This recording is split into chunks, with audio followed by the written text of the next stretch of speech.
పూర్తి వివరాలకు చదవండి రేపటి అక్షర శిల్పం దినపత్రికలో.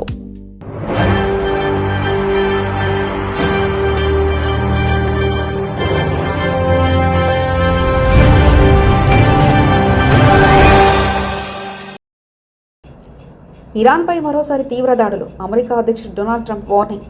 దాడుల అంశంపై పరిశీలిస్తున్న వైట్ హౌస్ సంకేతాలు. హార్ముజ్ జలసంధిని తిరిగి తెరవాలని, కాల్పుల విరమణ ఒప్పందంలోని షరతులు పాటించాలని. ఇరాన్పై మరోసారి దాడులు చేపట్టే అంశాన్ని అమెరికా అధ్యక్షుడు డొనాల్డ్ ట్రంప్ పరిశీలిస్తున్నట్లు వైట్ హౌస్ సంకేతాలు ఇచ్చింది. హార్ముజ్ జలసంధిని తిరిగి తెరవాలని, గత నెల కుదిరి వెంటనే విఫలమైన కాల్పుల విరమణ ఒప్పందంలోనూ షరతులను పాటించాలని అమెరికా ఇరాన్పై ఒత్తిడి పెంచుతుంది. శనివారం రాత్రి అమెరికా ఇరాన్పై కొత్త దాడులు చేయలేదు. అయితే ఇరాన్ రెవల్యూషనరీ గార్డ్ హార్ముజ్ జలసంధిలో మరో 2 చమురు ట్యాంకులను లక్ష్యంగా చేసుకున్నట్లు ప్రకటించింది. తమ గగనతలంలో వచ్చిన డ్రోన్లను కూల్చివేశామని కువైట్ తెలిపింది. ఇదే సమయంలో గాజా యుద్ధానికి ముగింపు పలికే ప్రయత్నాల్లో కీలక పరిణామంగా హమాస్ నిరాయుధీకరణకు అంగీకరించింది. అయితే ఒప్పందం అమలుకు ఇంకా అనేక అడ్డంకులున్నట్లు తెలుస్తుంది. ఇరాన్ గత నెల అమెరికాతో కాల్పుల విరమణపై అవగాహన ఒప్పందంపై సంతకం చేసి వెంటనే దాన్ని ఉల్లంఘించిందని వైట్ హౌస్ ప్రతినిధి కరోలిన్ లెవిట్ ఆరోపించారు. వాణిజ్య నౌకలపై కాల్పులు జరిపిందని, అమెరికా సైనికులను హతమార్చిందని పేర్కొన్నారు. ఈ తరహా ఉగ్ర చర్యలకు అధ్యక్షుడు ట్రంప్ సహించారు. ఇరాన్ అర్థవంతమైన చర్యలకు వచ్చే వరకు దాని మూల్యం చెల్లించాల్సిందేనని ఆయన చెప్పారు. అంతకుముందు క్యాంప్ డేవిడ్లో కేబినెట్ సభ్యులతో సమావేశమైన ట్రంప్ ఇరాన్పై అమెరికా సైనిక చర్యలు మరికొంతకాలం కొనసాగుతాయని సంకేతాలు ఇచ్చారు.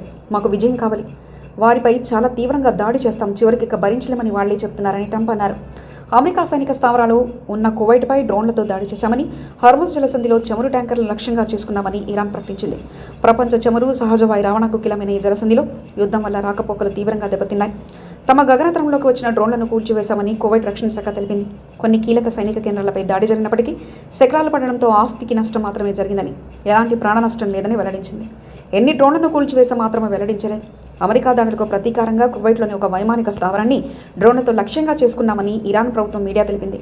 హార్ముజ్ జలసంధి దాటేందుకు ప్రయత్నించిన 2 చమురు ట్యాంకర్లను తాకినట్లు ఇరాన్ రెవల్యూషనరీ గార్డు ప్రకటించింది. మరో 4 ట్యాంకర్లు వెనక్కి తిరిగినట్లు ప్రభుత్వం మీడియా తెలిపింది. వాటి యాజమాన్య నష్టం, ప్రాణ నష్టం గురించి వివరాలు వెల్లడించలేదు.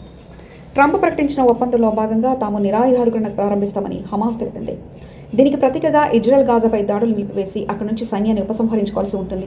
అయితే తమ భారీ ఆయుధాలను పూర్తిగా అప్పగించడం పాలస్తీనా రాష్ట్రం ఏర్పాటుపై ఆధారపడి ఉంటుందని హమాస్ స్పష్టం చేసింది. ప్రస్తుత ఇజ్రాయెల్ ప్రభుత్వం మాత్రం దీన్ని గట్టిగా వ్యతిరేకిస్తుంది. ఇలాంటి పరిస్థితుల్లో గాజాపై ఇజ్రాయెల్ వైమానిక దాడులు కొనసాగాయి. ఆసుపత్రి వర్గాల సమాచారం ప్రకారం కనీసం ఒక పాలస్తీనీయుడు మృతి చెందగా చిన్నారితో పాటు మరో 4 గాయపడ్డారు. దీనిపై ఇజ్రాయెల్ సైన్యం వెంటనే స్పందించలేదు. ఐక్యరాజ్య సమితి ప్రధాన కార్యదర్శి ఆంటోనియో గుటెరెస్ ఈ ఒప్పందాన్ని స్వాగతించారు. ఇటీవల రోజుల్లో సమస్యలతో సతమతమవుతున్న మధ్యప్రాచ్యంలో ఇదే మంచి పరిణామమని అన్నారు. ఎలాంటి సందేహం లేకుండా అమలుకు ఆటంకాలు కల్పించకుండా ఈ ఒప్పందాన్ని అమలు చేయాలని కోరారు. ఒప్పందంపై ఇజ్రాయెల్ ఇంకా అధికారికంగా స్పందించలేదు. గత అక్టోబర్లో అమెరికా మధ్యవర్తిత్వంలో ప్రకటించిన కాల్పుల విరమణ ఒప్పందంలో భాగంగా హమాస్ నిరాయుధీకరణ పాలనను స్వతంత్ర పాలస్తీనా పరిపాలనకు అప్పగించడం, ఇజ్రాయెల్ సైన్య ఉపసంహరణ, అంతర్జాతీయ స్థిరీకరణ దళాల మోహరింపు వంటి అంశాలున్నాయి.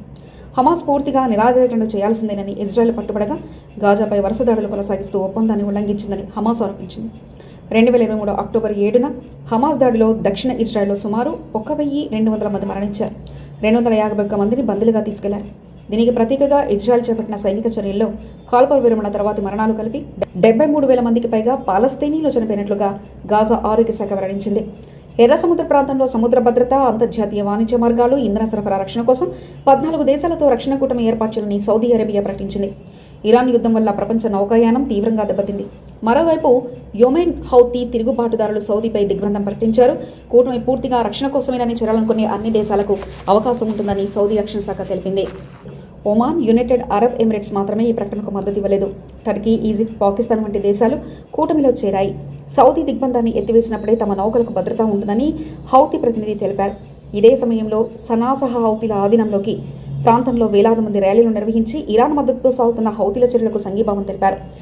దక్షిణ లెబనాన్లో బోఫోర్ట్ కోట కింద ఉన్న సొరంగ మార్గాలను ఇజ్రాయెల్ సైన్యం పేల్చివేసింది. వాటిని హిజ్బుల్లా కమాండ్ కేంద్రంగా ఉపయోగించిందని ఇజ్రాయెల్ తెలిపింది. 12వ శతాబ్దానికి చెందిన ఈ కోటను మే నెలలో ఇజ్రాయెల్ స్వాధీనం చేసుకుంది. ఇటీవల యునెస్కో ప్రపంచ వారసత్వ జాబితాలో కూడా చోటు దక్కింది. ఇటలీలోని రోమ్లో జరుగుతున్న చర్చలకు ముందు ఈ చర్య ప్రతికూల సంకేతాలు పంపిందని లెబనాన్ అధ్యక్షుడు జోసెఫ్ ఔన్ వ్యాఖ్యానించారు. దక్షిణ లెబనాన్ నుంచి ఇజ్రాయెల్ ఉపసంహరణ, దానికి ప్రతీకగా హిజ్బుల్లా నిరాధారీకరణపై మరోసారి ఇజ్రాయెల్, లెబనాన్ చర్చలు జరపనున్నాయి.